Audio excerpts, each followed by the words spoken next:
All right, Jeffrey Allen is the first ever winner of the Mr. Beast Games, contestant number 831, I believe. 831. Nice to have you here at the New York Stock Exchange. Hey. Congratulations on the big win. Thanks, JD. And Thanks of course, $10 million wealthier as a know. result. That's pretty wild. We'll get to that in just a second. Watching the Beast Games seems incredibly stressful for viewers. Like, I'm stressed out watching it. Is it as stressful as it looks? Short answer is yes. But you kind of, get your friends that you can lean on, and they can lean on you, and you just try not to ride the highs too high and lows too low. What most surprised you about the process of production and then ultimately getting through to the end? There's a lot of waiting.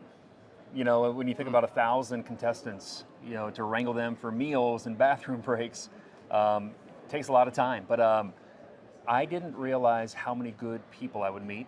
It gave me a ton of hope for humanity. Like, a lot of good people that'll be kind of friends for life.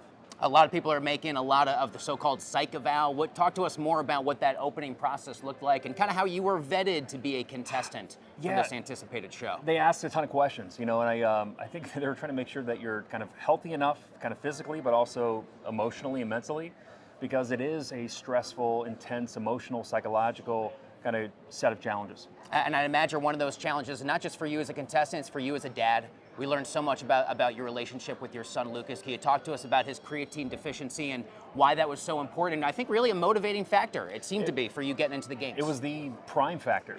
My oldest son, Jack, huge Mr. Beast fan, was my inspiration to know about Mr. Beast, but Lucas was the one who kind of inspired me to really get on the show. I just wanted a platform to be able to speak about his condition and ultimately tell the world about this rare disease. Only a few hundred people in the world are diagnosed. And there's not a ton of research and not a ton of funding for it. What would you want the average person to know about that particular condition if they might be hearing about it for the first time because of your success on the show? Yeah, so it's a rare brain disorder where his body makes creatine just fine, just like you and I, but when it gets to the brain, it doesn't have the transporter to take it in to actually fuel the energy for the brain. It took us like 20 months to get diagnosed. It was like we hooked him up to every machine, a bunch of different tests. So if there's families out there who are suffering to kind of go, something's wrong with my child, I don't know what it is, keep pushing, keep asking for answers. Like, you will, if you keep being squeaky, you will find the answers you need. What has it been like to share your victory on the biggest competition show of all time with your family and especially your son, Lucas? It means the world. The fact that Jack, my oldest son, got to meet Mr. Beast and Carl and Mac, like Dad is no big deal anymore. But with Lucas, he doesn't fully understand what Dad did. Because of his condition, but I think he can feel that something changed, and the fact that now his condition's on the map and people know about it, and we're getting more donors and we're getting more researchers wanting to get involved in it.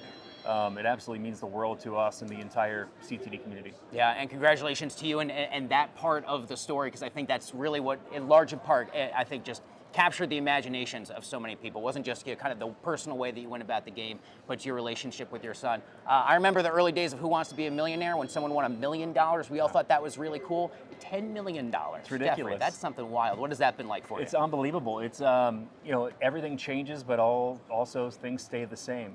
My everyday life is normal, but now I got to figure out, how do I make it work? How do I stretch it so I can take care of Lucas as he ages, but also fund research for this rare genetic disorder.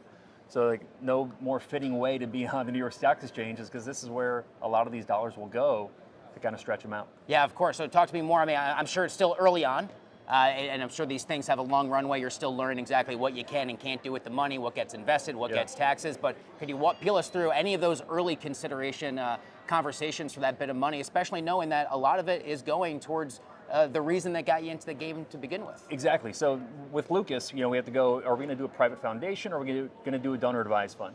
And then you got to look at, Mr. Beast literally wired me $10 million. Didn't take any taxes out. So now I have a tax liability. Can I put it in some structured products for a short period of time to get a little bit of return with kind of principal protected? Yeah. So fortunately, I've been a lot of great people who've been advising me on what to do with long-term money and the short-term tax liability. But just trying to stretch it as far as I can. What is the best piece of financial advice you've gotten since winning $10 million? I'll keep it simple. Pay your taxes. Okay, fair enough. Pay your taxes. Anything most that you would want the average person to know about the Mr. Beast competition experience that they might not have caught from watching it at home? Yeah, it was kind of a giant psychological experiment from my perspective. Can you make friends? Can you be honest? Can you be a person of integrity? And can you trust people when you need it? And it's, I encourage anybody out there to sign up for season 2. Like if you haven't already, go to beastgames.com. It was an amazing experience. Obviously I won, I'm a little bit biased, but even if I didn't, it was a tremendous experience. Finally, is there a type of person you think makes an ideal candidate for this type of show? I think someone who can handle stress pretty well. I think, being a father of a rare disease, special needs kid really helped me. It also helped me kind of communicate better with people. But yeah, someone who can handle stress, who likes to ride the waves, and wants to make a lot of friends. It is an amazing story and an amazing time. Really grateful for your perspective. Jeffrey Allen, the first ever winner of the Mr. Beast Games. Congratulations to you, your family, and all the best to your son in particular. Thanks a lot. Appreciate it.